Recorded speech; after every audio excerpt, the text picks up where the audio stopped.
unul motorat să fie primul implicat într-un război care le-ar fi putut produce pierderi devastate. Deoarece a căzut victimă, probabil nu din cauza că nu cunoștea ambiția și planul statului Qin, dar a fost posibil că și-a încheiat alianța cu Qin, mai mult pentru faptul că nu e sigur că putea câștiga un eventual război dus împotriva statului Qin. Aici Radio China Internațional. Am prezentat stratagema a strânge relațiile cu cei din depărtare și a-i ataca pe cei din apropiere, fiindcă opera militară din China. Здравствуй, Китай! Международное радио Китая, статья программа «Ни хао, Чунго». Здравствуй, Китай!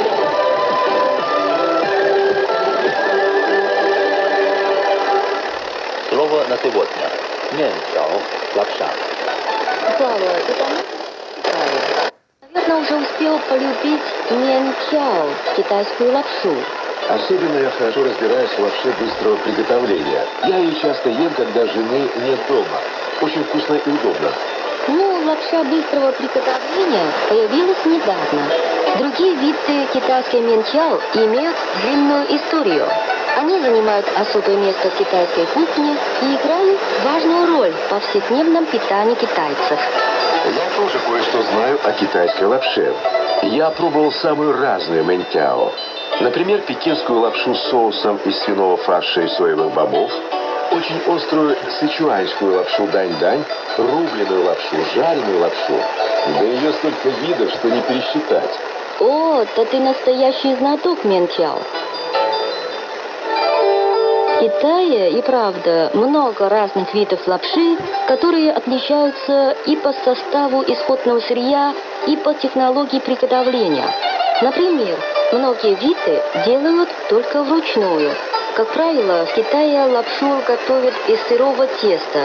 Однако есть сушеная мянчао, как европейские макароны.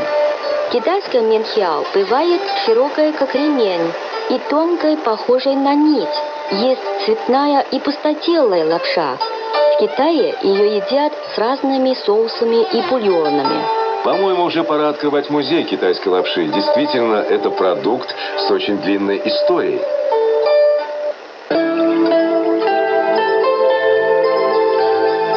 Цикл программ о китайском языке и китайской культуре «Здравствуй, Китай!»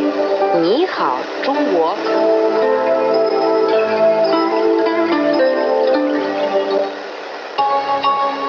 Слава, ты знаешь, в каких случаях в Китае принято обязательно есть мянчао?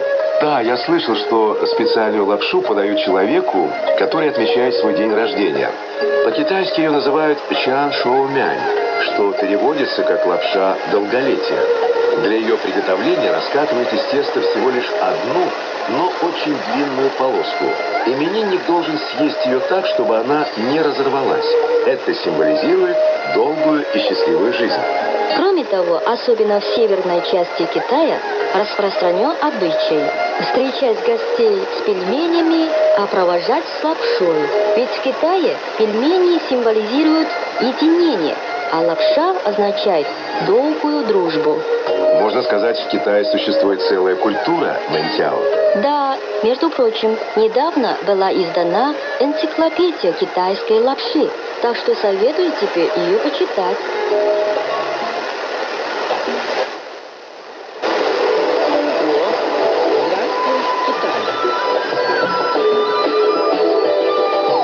Международное радио Китая, статья программа «Ни хао, Чунго». Здравствуй, Китай!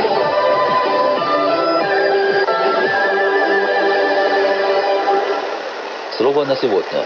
Хунди, свадьба. Я вчера был на китайской свадьбе. Хунли. Так было интересно. А у кого была свадьба? Женился мой китайский друг. Рано утром мы с ним поехали забирать невесту. Сначала This is from their website from 2024. So this is how the brain works, or how the ears work, excuse me. The cells that collect sound information from the environment and send it to the brain are called hair cells. Now, when people are born, we have 11,000 of those hair cells in each ear. And those 11,000 hair cells in each ear, they need to last us our entire life. But we experience slow progression of hearing loss, and those cells, which are very fragile, they die due to things that we just talked about, excessive noises. Also, aging is a factor too. And as those hair cells die, then nearby brain cells that once carried sound information to the part of your brain that processes audio, well, those parts expire as well. So what they're doing is they're working with stem cells that could stimulate the regeneration of hair cells, and that could potentially restore hearing in people. So they've done it with mice so far, and they've produced drugs capable of partially restoring hearing in deaf rats. And the next steps are identifying the right mixture, the right cocktail of drugs, if you will, that will regenerate the largest number of hair cells and assess ways that they can be delivered to the ear. This could potentially be a huge discovery. That's what they're working on at Harvard right now. Does this mean I can keep my noise-canceling headphones on for 5, 6, 7 hours a day? Best to reduce that time just for now, anyway. Yeah, it's incredible to think that there are all these little hairs in your ears, and just like your teeth, well, you get 2 sets of them, luckily. And then, just with your body, like, when I was younger, I used to be a little bit, how do you say it? When you're young, you just feel like you're invincible. But actually treat your body like a temple, because you only get 1 set of these. And then, with your hearing as well, it's important to sort of pay attention and don't do damage to it, because, with old age, we're going to lose some of that hearing anyway. And we covered a story about how China has expanded insurance coverage for cochlear implant procedures in the later part of last year. Do we have any updates there?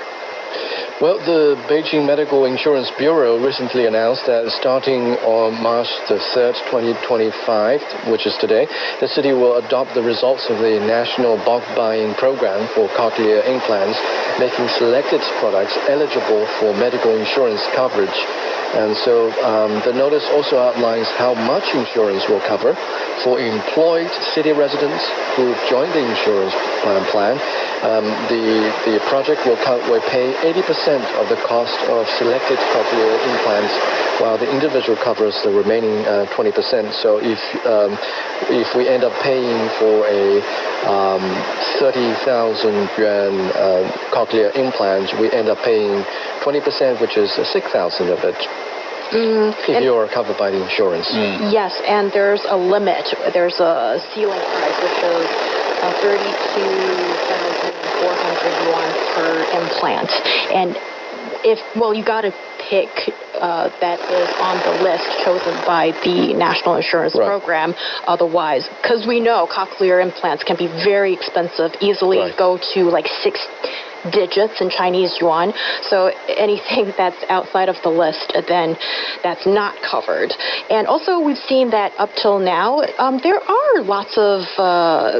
are developments with this. At least now we see 4 more provinces and municipalities have included the cochlear implant into their medical insurance coverage, and that's 4 more from last time when we talked about it in December last year. And we're seeing Beijing joining forces as well.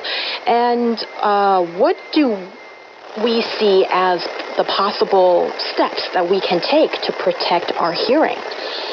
Well, you said a couple of minutes ago, Liming, you can continue to listen to your noise-canceling headphones. I'm hoping that technology will catch up with the rate of my hearing deterioration. Yes, well, the advice would be don't do that. And you can follow this rule.